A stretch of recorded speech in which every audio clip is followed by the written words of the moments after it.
Very many of them are drivers, and I think the army wouldn't mind having professional drivers. So we shall discuss with General Kainerugaba, who has been very handy in bringing back these people, even negotiating them, to see if we can absorb them straight. Because they are they have been doing Uber, that's for a very skilled type of drivers. Now, this is a very big pool of skilled people, ranging from plumbers to assemblers of cooling places, to dog handling, to dog training, to mining machine handling. Very many options. And I must say that I felt satisfied that despite what we are calling a bad scene, it is returning very many people to Uganda who have skills. We came here to assess this, that we may find a way of deploying them. Number one, we shall care that those who are very skilled, we extend them to skill others. Those who can start their businesses, we can help them to start their own businesses. But we are also trying to organize them so that they form a pool of skilled people, that these people may be adopted by Ugandans for services. And I came here worried that we are going to have people who are going to disrupt our society. But I'm extremely impressed that they are going to South Africa. You must also appreciate that they've been responsible for, repatriating cash here.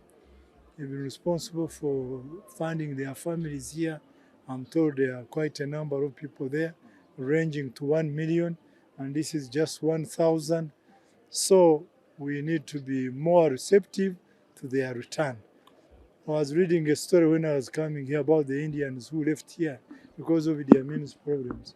You had better find out how well doing they are in Canada, in London, everywhere, even in India itself. This tells you that Ugandans need to be very organized.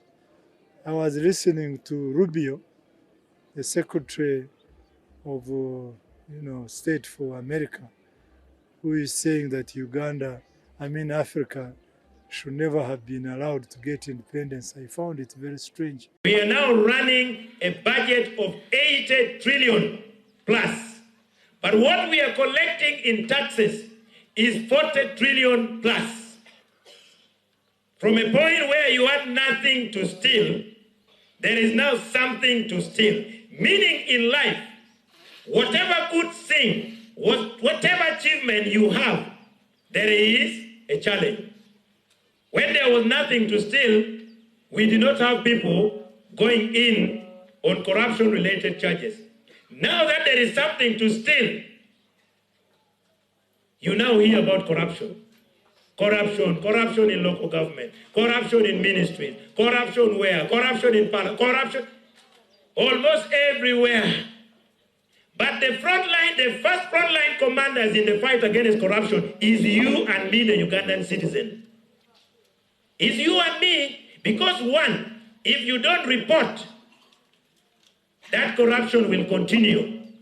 They will start with getting 5,000 shillings from you, the next time 20,000, the next one 50, the next one 100,000. But when you report and action is taken, it is better than not reporting. That is one. But also two, there is a culture in Uganda where you think, if I don't give you, this is what, for you coming from South Africa, some from America, something called tip. That if I don't tip him, he will not render the service to me. So the first thing I need to do is to get a way of getting to him. Give me, I give you. That mentality is killing our country. You need a contract. It is not even the chief administrative officer initiating, but you, the contractor.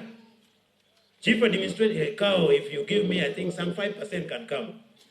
Why are you leading this cow into temptation? Deliver the cow from evil. You are the one initiating. There is this contract of 1 billion at the ministry. On a PS, when you give it to me, I can behave like a cow, kick it backward. Some 10%. That is our mentality. We feel that I must give, then I get. That is our mentality. But President Museveni has put in place so many institutions. Even in State House, there is the State House Anti-Corruption Unit.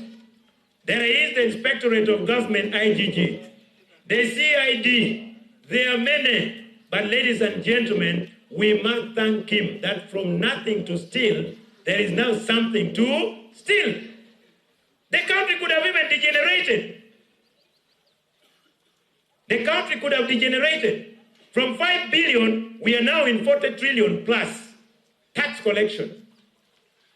So the biggest challenge in the fight against corruption, we must all get ourselves involved.